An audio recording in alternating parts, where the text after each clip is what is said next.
All right, so I think Logan Paul just hosted the most chaotic, awkward, unintentionally hilarious episode of Impaulsive in the history of the show. And honestly, that's saying something, because this podcast has had everything from conspiracy theorists to flat earthers to people who probably shouldn't be near a microphone. But this one had it all. A drunk guest, a rant about MrBeast, Logan trying so hard to keep the episode together, he basically transforms into a substitute teacher during the last week of school. And SteveWillDoIt spiraling in real time, like he's speedrunning a PR run of how fast can I lose every friend I've ever had. And what makes this even better is the fact that Logan Paul, the man who filmed the Japan forest incident, suddenly decides he has a moral line, a limit, a boundary. And apparently, Steve managed to find it in under 40 minutes. Today, we're breaking down exactly how this episode went from mildly chaotic to a full-on train wreck, why Logan confronted Steve in the moment, why Steve stormed off, and how the Instagram meltdown made everything 10 times worse. This is the full story of Logan Paul confronting SteveWillDoIt following their explosive Impaulsive podcast. Let's get into it. So first of all, SteveWillDoIt hasn't even been back on YouTube that long. The guy was wiped off the platform after his gambling promos slipped into the wrong channel at the wrong time. It was classic Steve behavior. Nothing evil, just a man whose entire career is essentially built around giving away money and drinking like he's unlocking character upgrades.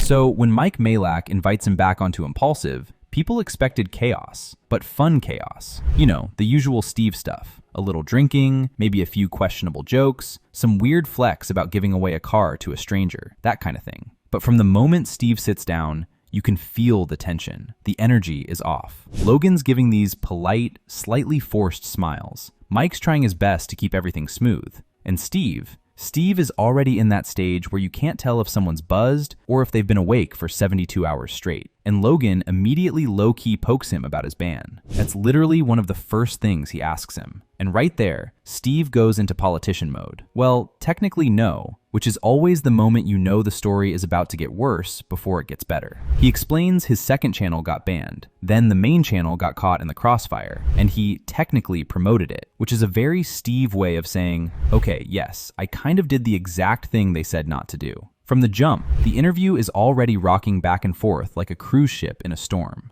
And then comes the iceberg, MrBeast. About halfway through the episode, Steve starts bragging about how much money he's given away, which isn't unusual. This is literally his brand. If Steve had a Pokemon stat card, gives away money would be his highest attribute. But then Logan compares him to MrBeast, and that's when Steve snaps like a breadstick. Your friend Jimmy is kind of a fake guy. That's the line. That's the moment everything goes downhill. Logan's face freezes like he's buffering. Mike sits up straighter. The sound guy probably started Googling how to mute a guest without being obvious. Steve continues. I talked to him. He helped me with my videos. And the second my channel got deleted, ghost. Logan tries to explain it calmly. So you're mad that he stopped helping you because of something you did. And Steve goes full conspiracy theorist. He doesn't care about people off camera. Logan immediately pushes back. The guy literally gives away millions. He builds houses. He feeds kids. He saved 5 trillion trees or something. Logan's trying so hard not to laugh, but also trying not to fight him. He tells Steve he sounds like a hater. Steve doubles down. Logan doubles down. Mike tries to mediate. Steve tries to win the argument by being louder. It's like watching two people argue in a McDonald's drive-thru at 2 a.m., but they're both millionaires and one of them is extremely drunk.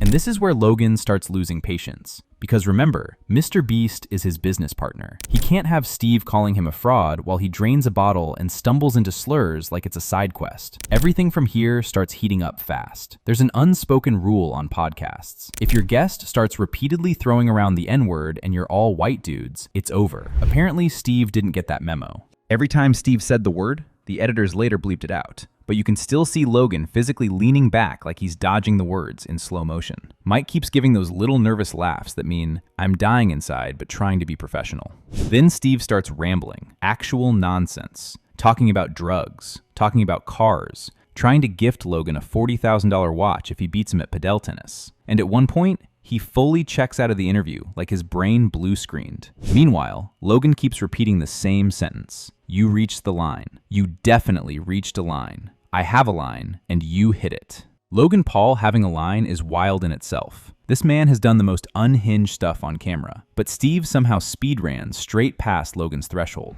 Finally, Logan snaps. Not loudly, but firmly. The dad voice comes out. The teacher catching a kid cheating tone. All right, grab him. Let's go. It's done. The episode is over. Steve wanders off camera like a Roomba bumping into furniture. Everyone in the room looks like the oxygen just left the building. And then Logan says the now iconic line, "If we weren't on this podcast, I'd slap him up," which is hilarious coming from Logan Paul. This is the same guy who once giggled next to a lifeless body. But apparently Steve saying the N-word is where he draws the moral line. Comedy. If the podcast was a disaster, the Instagram reaction was a forest fire. Steve posts a wall of text basically saying, "Big Mike is a fake friend. Mike told me I could review the footage. Mike posted it anyway. This is war. I'm dedicating my life to exposing Mike." It reads like someone just lost a Fortnite match and is rage texting their friend group chat. Steve says he blacked out on the podcast. He says he was on an empty stomach. He says he shouldn't have been recorded while that drunk, which, sure. But also, you're a grown man on a huge podcast. Maybe don't drink yourself into another dimension during the biggest re-entry interview of your career. The IG meltdown only makes him look worse, because now he's shifting blame instead of owning the moment. The internet, obviously, eats this alive. Now here's the part that didn't make the podcast, didn't make the Instagram stories, and barely got hinted at by the Impaulsive editing team. Because according to multiple people close to the show, Logan Paul wasn't just annoyed, he wasn't just uncomfortable, he wasn't just frustrated in that polite host voice way. He was actually furious. Not performative angry, not let me be dramatic for content angry, actually angry. The kind of anger you only get when you feel disrespected in your own house. And apparently, once the cameras shut off and the staff started unplugging everything, Logan let everyone know exactly how he felt. Close sources say that after Steve wandered out of the studio, Logan literally sat there for a full minute in silence, just staring at the empty chair like he couldn't believe what had just happened.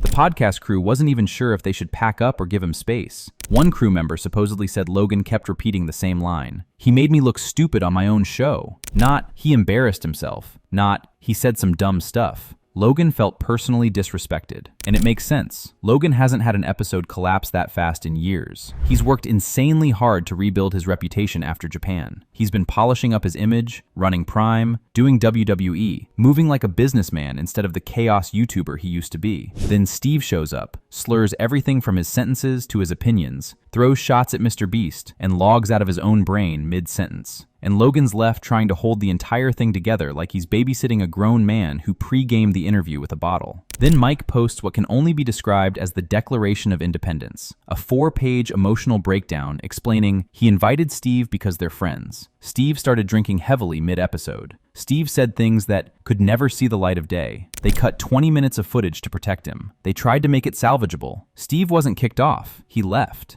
They only posted because they spent thousands filming it. In hindsight, they probably shouldn't have. He loves Steve and wants him to get help. You can tell Mike actually feels bad. He sounds like a stressed dad writing an email to the school explaining why his kid punched another kid, but also why it's not entirely his kid's fault. It's a long, detailed explanation, and honestly, it does make the situation look more understandable. But the drama continues. This is where commentary channels start choosing sides. But the truth is, everyone's a bit wrong here. Steve is obviously at fault for getting so drunk he couldn't form sentences, throwing insults at MrBeast, saying the N-word, acting confrontational, walking off the show, then blaming everyone else. But Logan and Mike also messed up by letting Steve drink that much, still airing the episode, not giving him an actual review window, throwing veiled shots during the interview, trying to keep the episode alive when it should have ended early. This wasn't betrayal. It wasn't a setup. It was just a perfect storm of bad decisions, ego, alcohol, and camera pressure. The commentary creator in your script essentially says the same thing. It didn't need to become a war. It's just extremely messy and uncomfortable. So yeah, that's the full breakdown of Logan Paul confronting SteveWillDoIt following their explosive Impaulsive podcast. A meltdown, an argument about MrBeast,